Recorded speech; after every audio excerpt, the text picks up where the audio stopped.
Poštovani gledalci, dobrodošli, pratite emisiju Ured onom kolega Šarenac. Sam je kao ja bitnija od tebe, znaš, pa ja kažem ti si sa mnom. Ti si uvijek bitnija. Imam kolega i sa njim rivno raditi, ali evo, skrećemo u našu uvodnu najavu. Sa nama 3 gosta, dobro poznata lica, Milan Karadžić i Marko Nikolić, ali imamo jednog novog gosta. Tako je, to je to. Kažu veliki uspjeh za taj tim, obzirom da... Jeste. Stane su bili zadnji, predzadnji.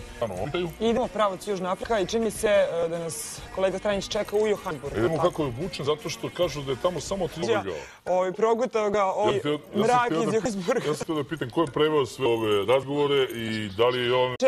I evo nas ponovo uživo iz studija RTS-a, pratite emisiju Ured Dobre nade. I evo kao što muški deo ekipe ovdje komentariše, ne toliko interesantno utakmicu. Da vidimo da li će biti ova u sledećih 45 minuta. Pratit ćete meč, to je drugo polovreme, Brazil, Severna Koreja. Uživajte.